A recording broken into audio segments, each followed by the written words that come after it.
Elon Musk की Starlink अब भारत में सैटेलाइट इंटरनेट सर्विस ऑफर करने की तैयारी में है।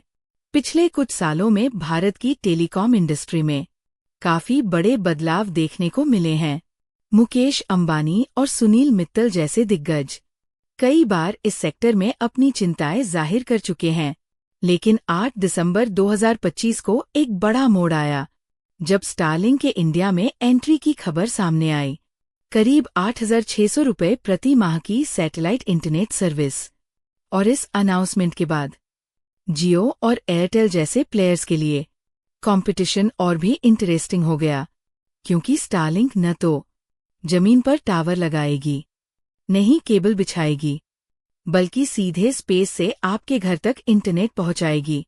लेकिन दोस्तों, असली कहानी सिर्फ प्राइसिंग की नहीं है। असली सवाल यह है कि भारत की टेलीकॉम पॉलिसी में इतना बड़ा बदलाव आखिर क्यों आया? सरकार ने किन वजहों से सैटेलाइट इंटरनेट को ग्रीन सिग्नल दिया? और आने वाले समय में ऐसा क्या हो सकता है जो भारत के टेलीकॉम सेक्टर को लंबे समय तक प्रभावित कर सकता है? क्योंकि ये सिर्फ इंटरनेट की बात नहीं है, यह एक बड़ी इंडस्ट्री और भविष्य की टेक्नोलॉजी की बात है।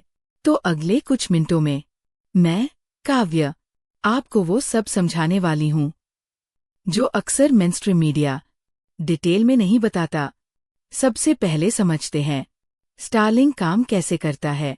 ट्रेडिशनल इंटरनेट प्रोवाइडर्स जैसे जियो, एयरटेल या बीएसएनएल जमीन पर फाइबर केबल बिछाते हैं, मोबाइल टावर लगाते हैं और हर जगह फिजिकल इंफ्रास्ट्रक्चर बनाते हैं।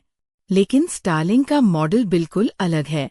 एलोन मस्क की कंपनी स्पेसएक्स लो अर्थ ऑर्बिट में हजारों सैटेलाइट्स लॉन्च कर चुकी है, जो जमीन से करीब 550 से 1,200 किलोमीटर की ऊंचाई पर घूमते हैं। ट्रेडिशनल सैटेलाइट इंटरनेट लगभग 35,000 किलोमीटर ऊपर होता है, जिसकी वजह से उसमें ज्यादा डिले होता है। स्टारलिंक में ये डिले सिर्फ 20-40 मिलीसेकंड्स का है, जो ऑनलाइन क्लासेस, वीडियो कॉल्स और गेमिंग के लिए भी बेहतर माना जाता है। कई देशों में यूजर्स ने 100 एमबीपीएस से लेकर 200 एमबीपीएस तक की स्पीड रिपोर्ट की है, और ये सब बिना किसी टावर या फाइबर के, सिर्फ एक सैटेलाइट डिश के जरिए। लेकिन भारत में एंट्री इतनी आसान नहीं थी। स्टारलिंक को लगभग 2 साल का समय लगा। ये फैसला भारत की डिजिटल कनेक्टिविटी के लिए एक बड़ा टर्निंग पॉइंट माना जा रहा है, क्योंकि भारत दुनिया के सबसे बड़े टेलीकॉम मार्केट्स में से एक है, जहां करोड़ों लोग अब भी स्टेबल इंटरनेट से दूर है। सैटेलाइट इंटरनेट का सबसे बड़ा फायदा यह है कि चाहे आप शहर में हो या पहाड़ों, जंगलों या बॉर्डर एरिया में, सिग्नल एक जैसा मिलता है। इसी वजह से स्टारलिंक का टारगेट सिर्फ आम कंज्यूमर नहीं है, बल्कि एंटरप्राइजेज, होटल्स, शिप्स, एविएशन और रिमोट इंडस्ट्रीज भी है। ग्लोबल कंपैरिजन देखें तो इंडिया की प्राइसिंग इंटरनेशनल मार्केट के मुकाबले कम्पिटिटिव मानी जा रही है। एक दिलचस्प मोड़ तब आया जब एयरटेल और फिर जियो दोनों ने स्टारलिंक के साथ पार्टनरशिप की घोषणा की। इसका मतलब है कि स्टारलिंक की टेक्नोलॉजी और जियो, एयरटेल का डिस्ट्रीब्यूशन नेटवर्क मिलकर काम कर सकते हैं। ये एक स्ट्रैटेजिक मूव माना जा रहा है, जिससे सभी पार्टीज को शॉर्ट टर्म में फायदा मिल सकता है। स्टारलिंक की एंट्री से कंपटीशन बढ़ेगा, जिसका फायदा डायरेक्टली कंज्यूमर्स को मिल सकता है।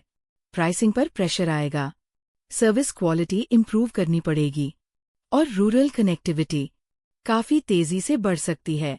Shipping, airlines, defence, disaster management जैसे सेक्टर्स में इसका यूज बहुत अहम हो सकता है। तो दोस्तों, ये भारत की डिजिटल जर्नी का एक बहुत बड़ा मोमेंट है। सैटेलाइट इंटरनेट खुद में न अच्छा है न बुरा, सब कुछ इस बात पर डिपेंड करता है कि हम इसका इस्तेमाल कैसे करते हैं। ये टेक्नोलॉजी डिजिटल इंक्लूजन भी बढ़ा सकती है, और अगर गलत दिशा में जाए तो डिजिटल गैप भी बढ़ा सकती है। चॉइस हमारे हाथ में है। अगर आपको ऐसी डीप और इजी एक्सप्लेनेशन पसंद आती है, तो लर्निंग हैज नो लिमिट को सब्सक्राइब करें। वीडियो को लाइक करें और कमेंट में बताएं, आप स्टारलिंक को फ्यूचर अपॉर्चुनिटी मानते हैं या रिस्क? मैं थी काव्य। मिलते हैं अगले वीडियो में।